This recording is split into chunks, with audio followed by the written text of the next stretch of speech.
하나님 말씀은 누가복음 11장 5절에서 13절까지의 말씀입니다.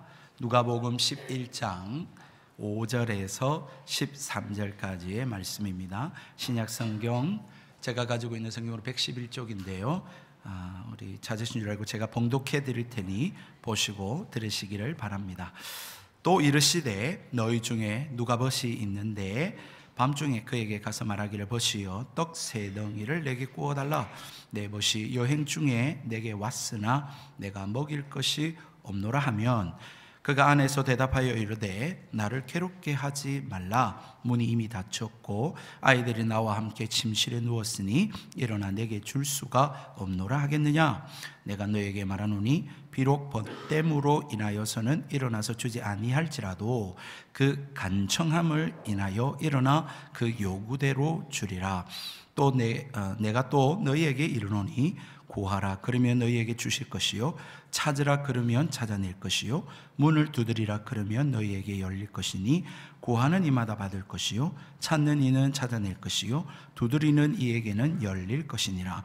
너희 중에 아버지 된 자로서 누가 아들이 생선을 달라 하는데 생선 대신에 뱀을 주며 알을 달라 하는데 정갈을 주겠느냐. 너희가 악할지라도 좋은 것을 자식에게 줄 알거든 하물며 너희 하늘 아버지께서 구하는 자에게 성령을 주시지 않겠느냐 하시니라. 아멘.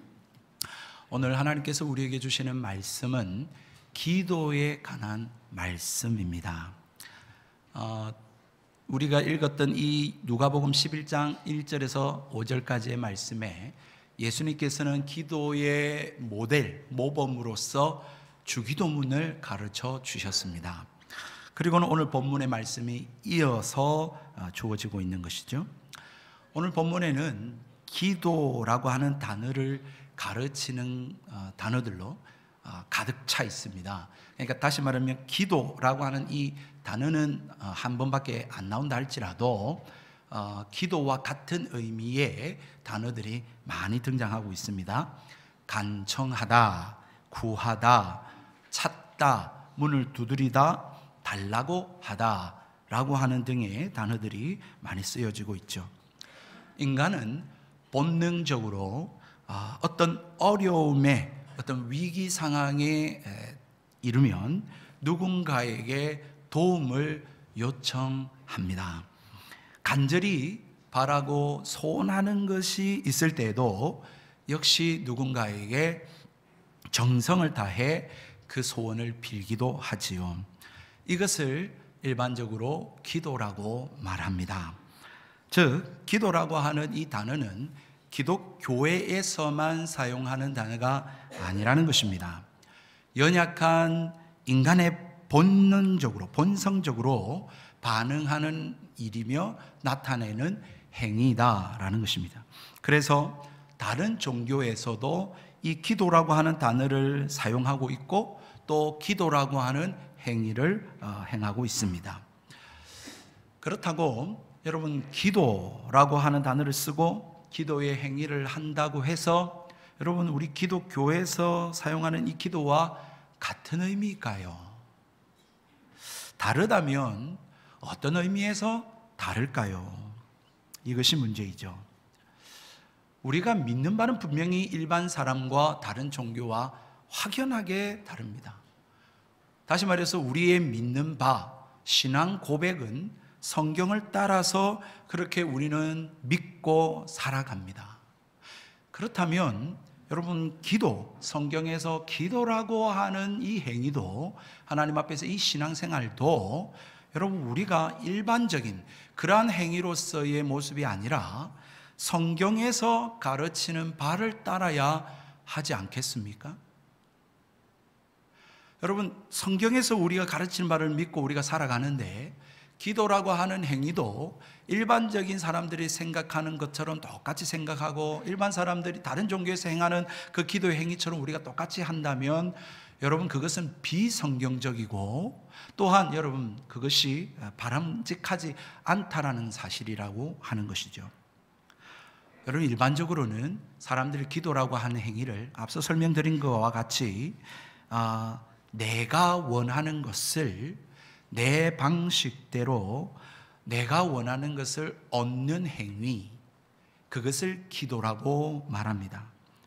그래서 타 종교에는 그 내가 원하는 것을 얻기 위하여 지성이면 감천이다 라고 하는 용어를 써서 그렇게 기도하도록 가르칩니다. 그래서 삼보일배, 천일배 또는 천일기도 또 기타 등등의 여러 가지 종교적 어떤 행위를 통하여 정성을 신에게 드리고 그 신에게서 감동을 일으켜서 어떤 것을 얻어내는 행위로 이야기를 하죠. 기독교는 어떤가요? 오늘 누가복음 11장의 말씀에 따라 특별히 8절 말씀을 보면 이 기독교도 그렇게 크게 다르지 않네 라고 하는 생각이 듭니다. 8절 말씀에 보면 내가 너희에게 말하노니 비록 벗됨으로 인하여서는 일어나서 주지 아니할지라도 그 간청함을 인하여 일어나 그 요구대로 주리라. 간청하다 라고 하는, 이전 사실 우리가 이 개역 개정인데요, 개역 성경, 이전 성경에는 강청 이렇게 더 세게 번역을 해놓았어요. 여러분, 이 말씀을 따라 우리는 그렇게 설교를 많이 들었습니다. 그리고 우리 또한 기도라고 하는 것을 하나님 앞에 막 매달려야 한다, 하나님 앞에 쪼르면 된다, 귀찮을 만큼 응답될 때까지 그렇게 막 때를 써야 된다 라고 하는 행위로서 우리가 교훈을 받고 생각할 때가 많았습니다. 그렇게만 이해를 한다면 일반적인 사람들이 다른 종교에서 가르치는 지성이면 감천이다 라고 하는 것과 일반적으로 다르지 않습니다. 같은 의미가 되는 거예요. 그러나 여러분, 어떤 부분에서 다를까요?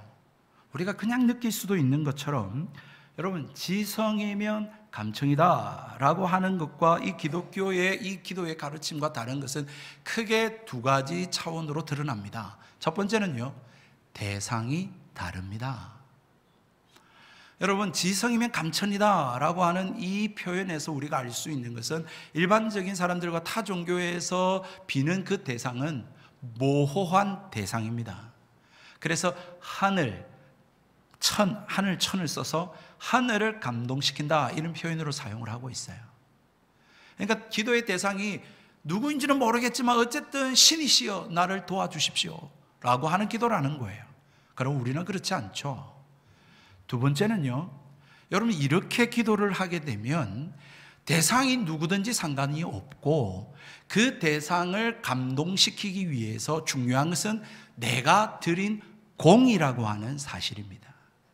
그러면 어디에 포커스가 있냐면 그 대상에 포커스가 있는 것이 아니라 그 대상이 누가 되었든, 땅이 되든 하늘이 되든 나무가 되든 돌이 되든 어떤 바람이 되든 바다가 되든 간에 그 대상이 중요한 것이 아니라 내가 그 대상에게 내가 이렇게 했으니까 제발 좀 도와주십시오, 응답해 주십시오 라고 하는 행위가 된다라고 하는 거예요.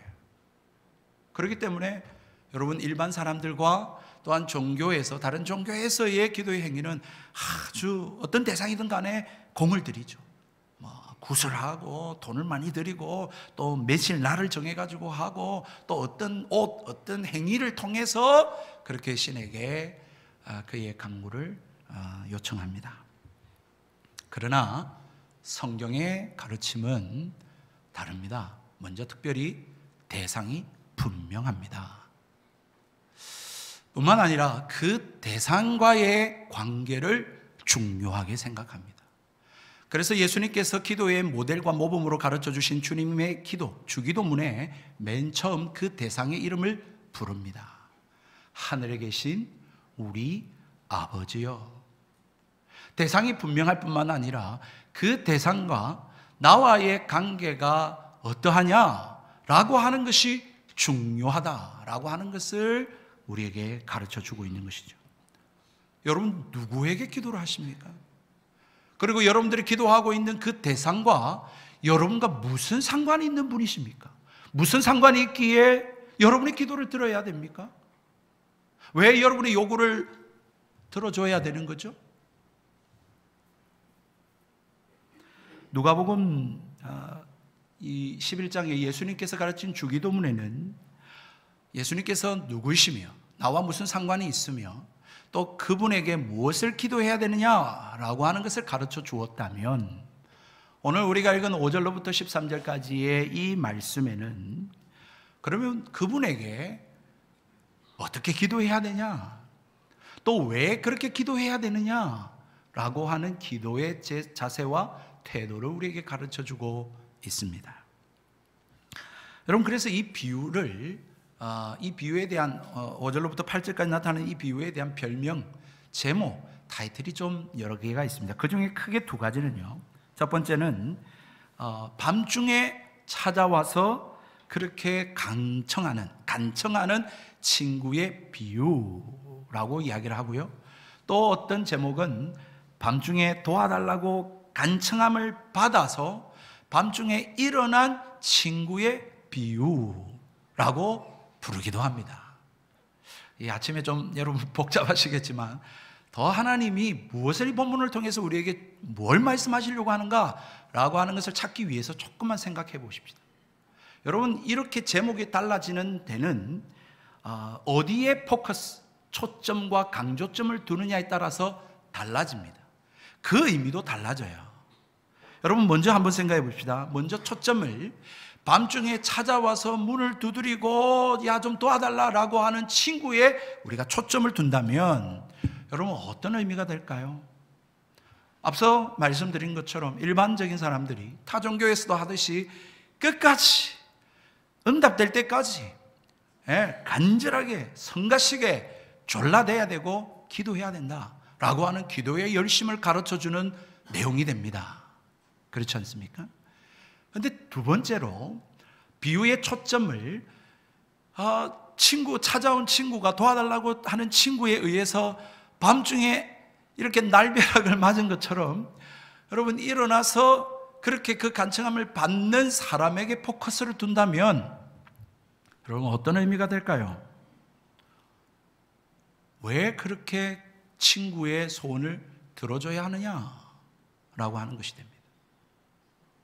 뿐만 아니라 그 밤중에 그 친구에게 이렇게 졸라댈 수 있는 근거는 뭐냐라고 하는 것이 됩니다. 왜 기도해야 되느냐는 거죠. 결론적으로 먼저 말씀을 드리자면 이 친구와, 이 기도를 들어주는 친구와 하나님을 같이 이렇게 비유하고 있습니다. 즉 다시 말해서 하나님은 기도를 들어주시는 분이라는 것입니다. 뿐만 아니라 하나님은 언제나 좋은 것을 주시는 분이라고 하는 사실입니다.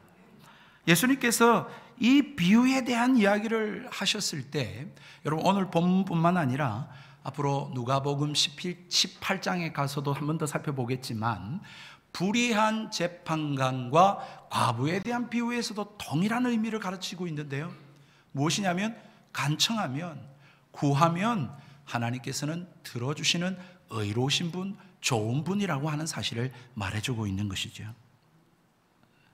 여러분, 불의한 재판관도 그 과부가 끈질기게 기도할 때 들어주는데 하물며 공의로우시고 정의로우신 하나님이 하나님의 자녀의 백성의 기도의 간구에 응답하지 않겠냐라고 하는 것을 누가복음 18장에서는 말씀하고 있다면, 오늘에서는 여러분, 우리가 하반절에 읽었던 것처럼 8절로부터 13절에 나타나는 것처럼 악한 자라도 자식에게, 악한 아비라도 자식에게 좋은 것 주는 하나님인데, 좋은 것을 주는 아버지인데, 이 세상의 아버지들이 하물며 하늘에 계신 아버지께서 그의 자녀에게 좋은 것 주지 않겠느냐라고 하는 것을 말씀하고 있다라고 하는 것입니다.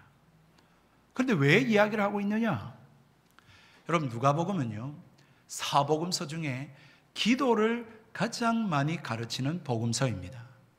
기도의 내용이 제일 많습니다. 이 누가복음을 기록한 누가가 누구를 대상으로 염두에 두고 이 복음서를 기록했냐면 이방 사람들이었습니다. 이방인들에게 예수 그리스도 이 복음을 전파하기 위해서 이 복음서를 기록을 했었어요. 그렇기 때문에 이방 사람들 역시 다른 신을 섬기고 있었고 기도라고 하는 행위들을 그들 역시 행하고 있었습니다. 그들이 예수님을 구주로 믿고 기독 공동체 안으로 들어오고 난 이후에 여러분, 그들이 가지고 있던 그 기도의 삶과 태도, 기도에 대한 이해와 이 성경에서의 가르침, 주님이 가르쳐 주신 이 기도에 대한 이해를 바르게 그들에게 가르칠 필요가 있었다라고 하는 사실인 것이죠.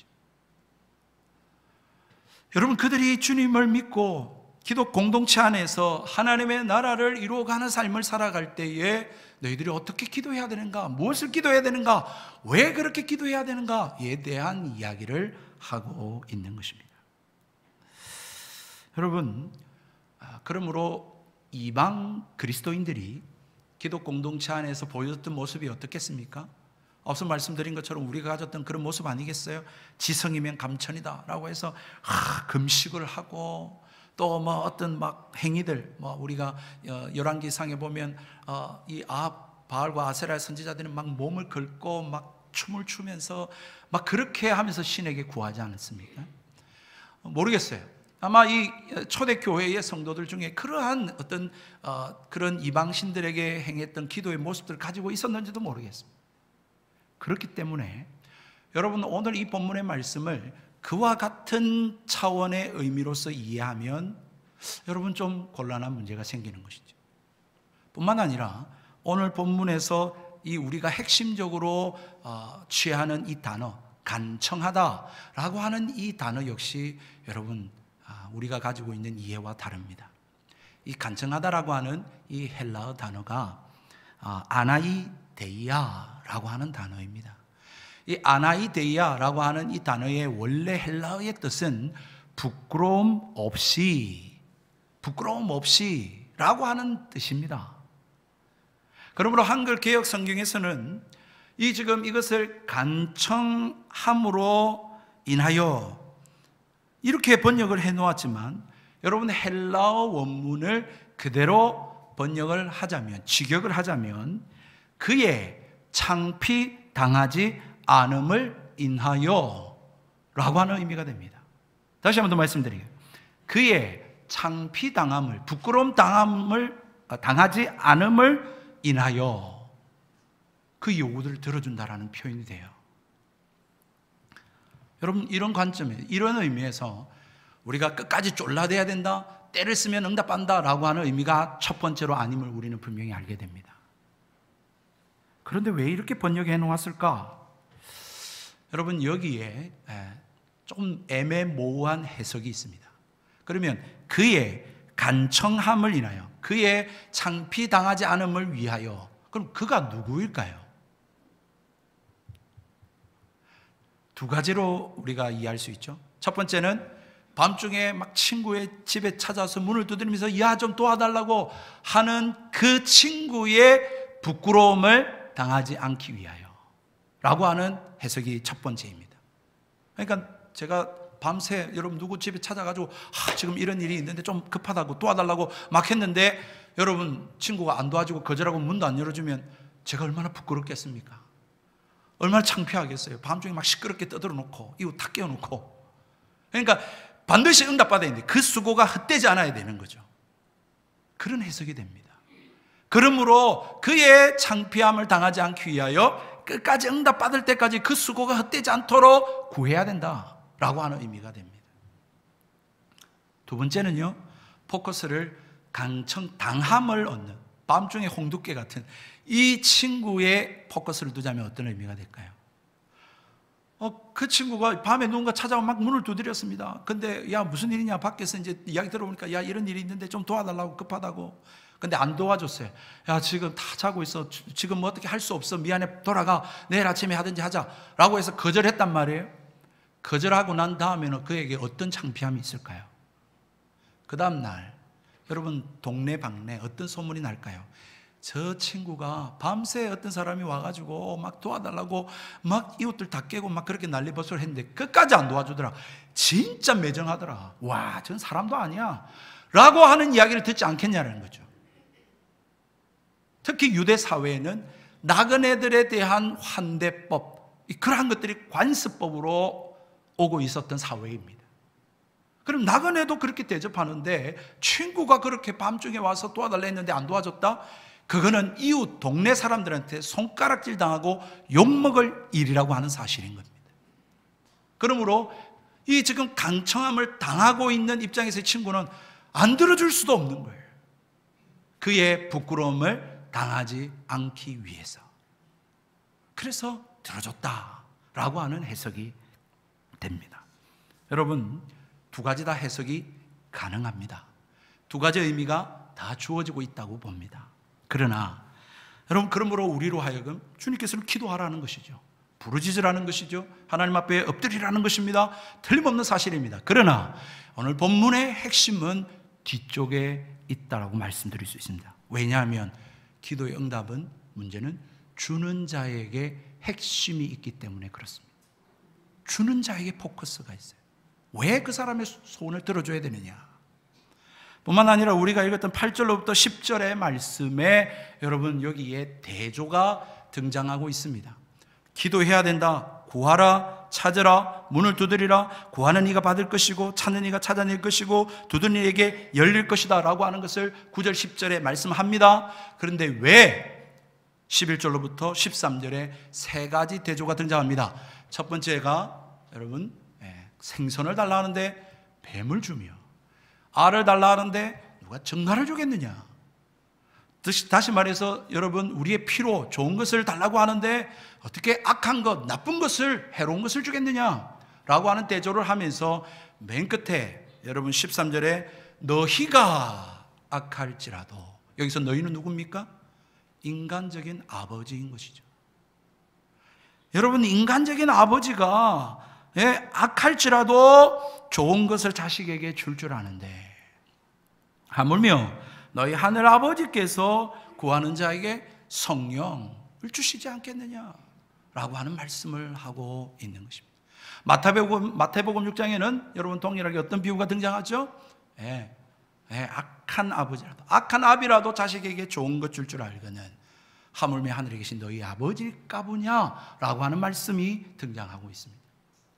즉 다시 말해서 여러분, 오늘 본문에서의 강조점은 여러분, 이 세상의 아버지도 자식에게 좋은 것 준다.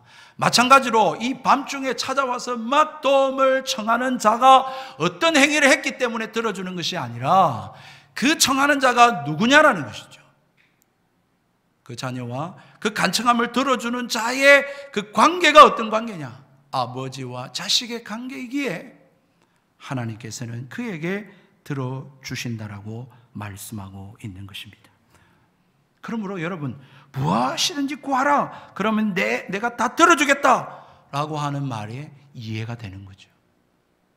그렇지 않습니까?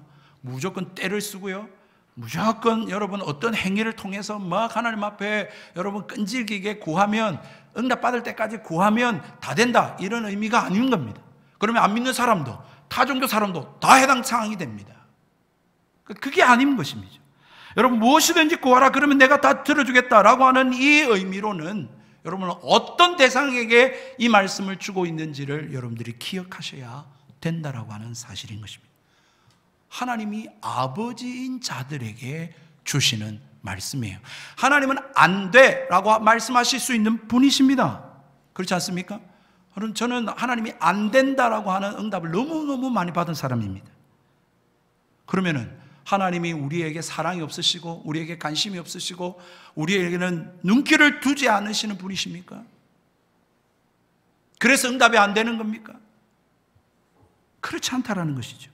여러분, 오늘 기도에 대한 내용들을 예수님 가르치시면서 여러분, 우리가 지난주에도 살펴보았듯이 여러분, 우리가 오해하는 내용들이 너무 많습니다. 우리는 하나님이 우주 이 세계를 운행하시고 지으시고 다스리시는 하나님으로 믿습니다. 너무 광활하신 분이시기 때문에 그 하나님 앞에 내가 어떻게 나아가서 내가 이 보잘것없는 것을 구할까라고 하는 생각을 가진 자들이 있습니다. 뿐만 아니라 많은 사람들을 하나님이 돌보시고 하나님이 다스리시고 주관하시기 때문에 이 일산 동구의 백석동에 살아가는 내 하나쯤 하나님 관심이 있으실까? 나의 기도를 들으실까? 라고 하는, 내가 보잘것없는 자인데 라고 하는 생각을 가지고 계시는 분들도 계십니다.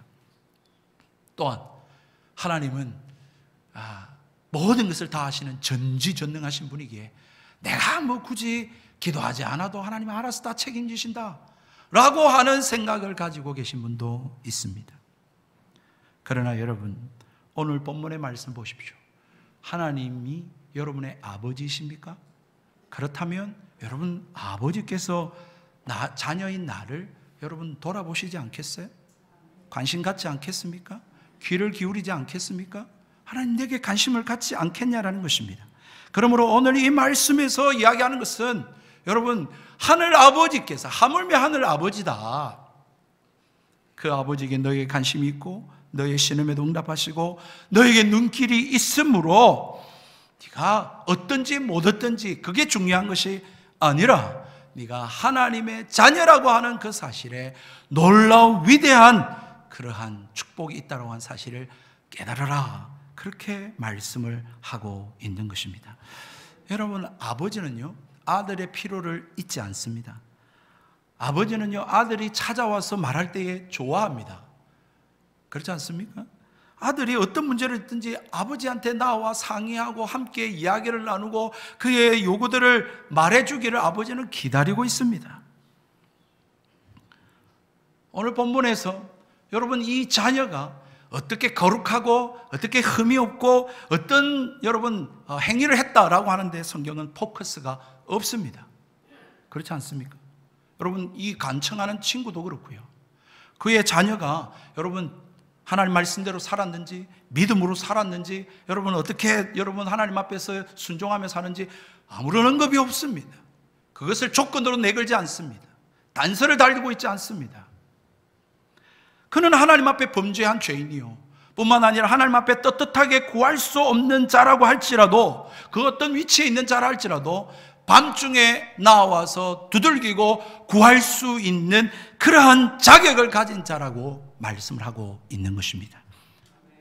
그가 누구이기 때문입니까? 자녀이기 때문에 그런 거죠.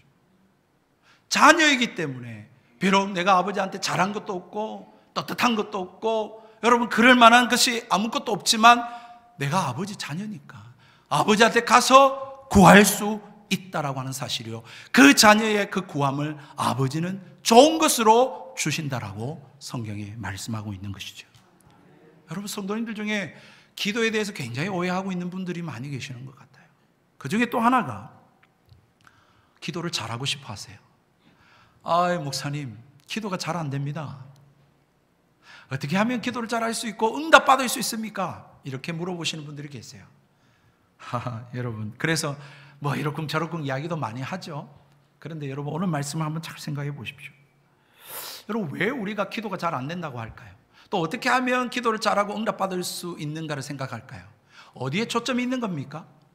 우리는 기도를 잘해야, 말을 잘해야, 유치하게 기도를 하지 않고 아주 거창하게 기도하고 또 미사오그를 통하여 기도해야 하나님이 들어주신다라고 우리는 생각하는 거예요.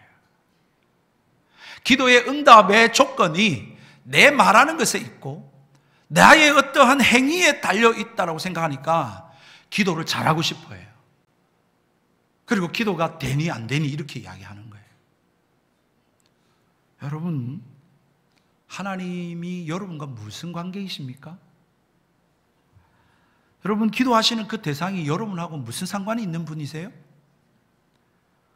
아버지라면 여러분들이 어떤 유치찬란한 이야기를 하든지 어떤 때를 쓰든지 여러분 또 어떤 방식으로 기도하든지 아무 상관이 없습니다.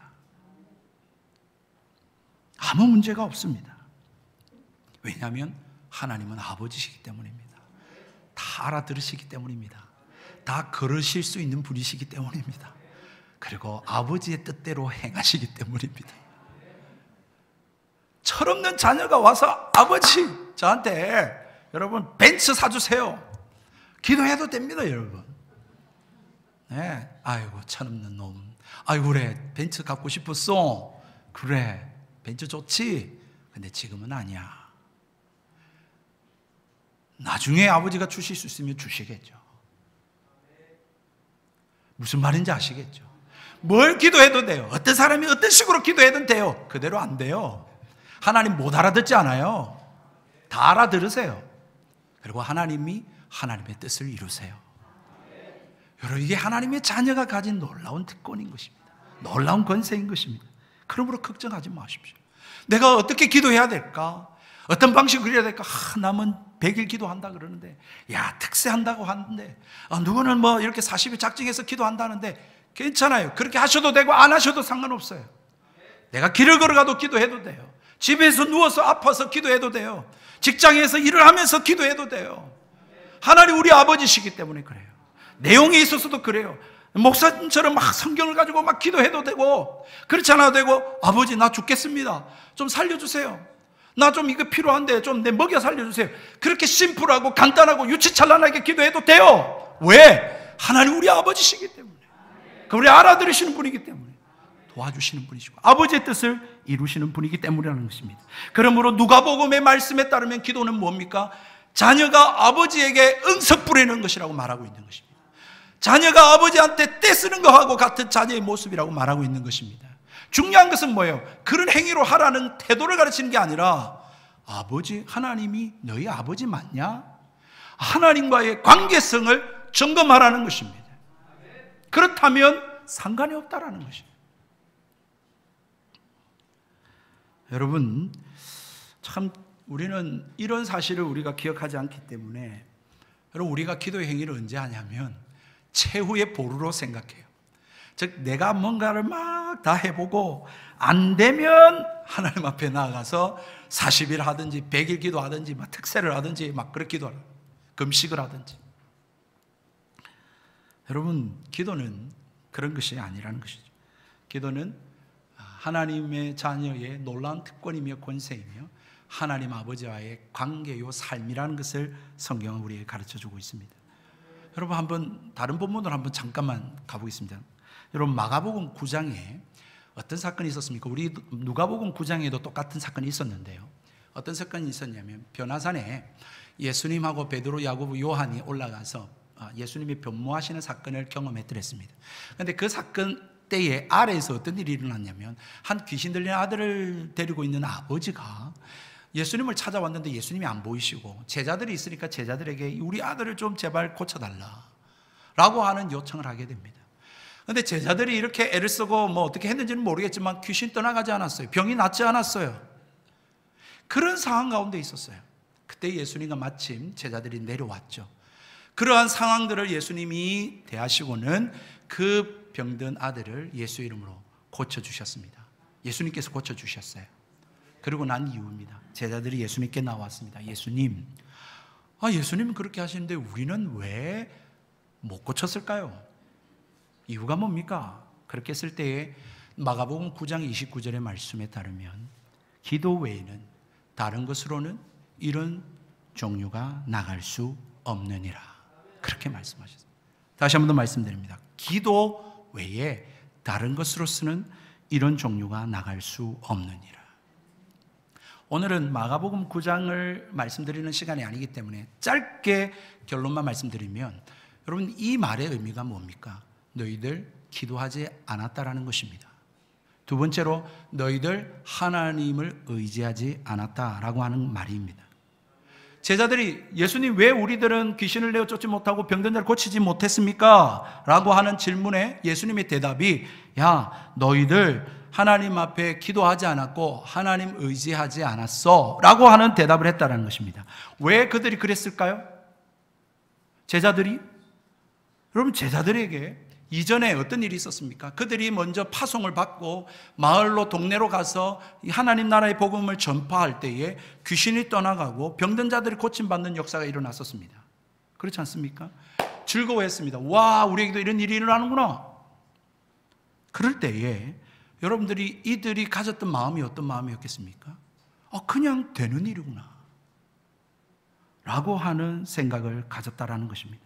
예수님의 제자가 되면 자동적으로, 기계적으로 귀신이 떠나가고 어떤 능력이 자기에게 주어지고 그것이 나타난다라고 여겼던 것입니다. 아닙니다, 여러분. 우리에게 능력이 없습니다. 우리에게는 능력이 없습니다. 우리에게 능력이 나오는 것이 아닙니다. 능력은 하나님께 있습니다. 하나님의 능력이 우리를 통하여 나타나는 것뿐입니다. 그러므로 마치 자기에게 능력이 있고 내가 능력을 행하는 것처럼 하는 사람은 여러분 조심하셔야 됩니다. 위험한 사람입니다. 하나님의 그러면 능력이 내게 나타나고 내 삶 가운데 일어나기 위해서 우리가 해야 될 일이 뭐라는 것입니까? 기도라는 것이죠. 여러분, 마가복음 9장 29절의 이 말씀에 여러 헬라어 성경에는 크게 갈로처럼 여러분 금식이라는 단어가 있는 성경도 있습니다. 무슨 말이냐? 기도와 금식 외에는 다른 이런 종류가 나갈 수 없다라고 하면서 금식을 두었어요. 그래서 많은 목사님들이 설교에서 금식을 통해서 여러분 금식하셔야 됩니다. 그렇게 결단하셔야 됩니다. 그런 정성을 들여야 됩니다. 그렇게 간절히 기도해야 됩니다. 라고 하는 이야기를 하시는데 틀린 말씀이라고 말할 수는 없지만 여러분 그것은 지성이면 감천이라고 하는 것처럼 우리의 그 금식이라는 행위를 통해서 하나님이 응답해 주시도록 하는 때가 아닙니다. 그 금식이라고 하는 것이 뭡니까? 음식을 금하는 것입니다. 음식을 금하면 우리는 어떻게 됩니까? 힘을 잃습니다. 힘이 없어요. 무엇을 말하는 것입니까? 나는 능력이 없다라는 것입니다. 내게는 힘이 없다라는 것입니다. 하나님이 내게 은혜 주시지 아니하면 나는 아무것도 할 수 없는 존재라는 것입니다. 그런 금식을 통하여 나의 연약함을 인식하고 하나님 앞에 기도해야 된다는 것입니다. 내가 할 수 없고 하나님이 도와주셔야만 된다라고 하는 사실을 고백하는 것들로 행하는 것이 금식 기도라는 것입니다. 내 안 먹습니다. 안 들어주면 죽습니다. 라고 하는 하나님 협박의 금식 기도가 아니에요. 그런 가르침이 아니라는 거예요. 여러분, 우리는 기도의 가르침을 받습니다. 하나님, 우리가 기도하는 그 하나님이 누구인가? 왜 우리는 하나님께 나아가서 그렇게 기도할 수 있는가? 또 그렇게 기도해야만 하는가? 그 이유에 대한 이야기를 하고 있는 것이죠. 누가복음으로 돌아가서 말씀을 드리겠습니다. 말씀을 정리하겠습니다. 사랑하는 성도 여러분, 이 기도를 우리가 생각해 볼 때 간청의 대상이 누구냐라고 하는 것을 우리가 분명히 할 때 밤중에라도 문을 두들겨서라도 우리는 간청할 수 있습니다. 왜냐하면 그 대상이 하나님 아버지시라면 말입니다. 여러분, 그러므로 여러분 이 친구의 이 간청에 대한 것은 여러분 구걸하는 것이 아닙니다. 여러분 지금 오늘 성경에 보십시오. 구걸하는 것 같습니까? 아니요. 간청합니다. 떳떳하게 당당하게 요구합니다. 밤중에 두들깁니다. 무엇을 뜻합니까?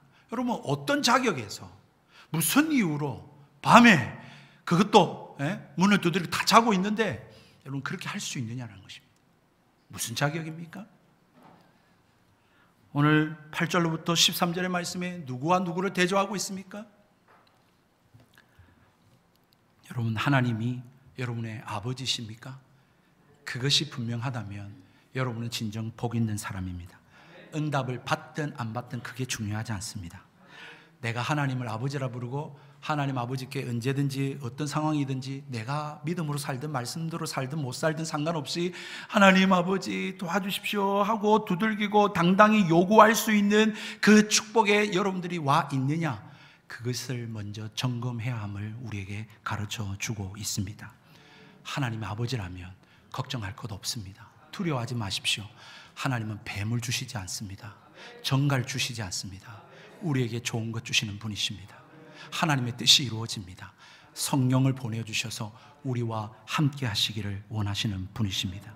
특별히 주님 다시 오실 날까지 제자들을 놓아두고 하늘로 승천하신 예수님께서는 성령을 보내주셔서 그들이 외롭지 아니하도록, 그들이 복음 전파하고 하나님 나라를 이 땅 가운데 이루어가는 삶을 살아갈 때에 그들이 공고함을 당하지 않도록 하나님께서는 성령을 보내주시고 그들의 신음에, 그들의 강구에, 그들의 피로를 채우시고 더하시며 그들이 이 땅에 믿음의 삶을 살도록 하나님이 도우시겠다라고 하는 약속의 말씀인 것입니다.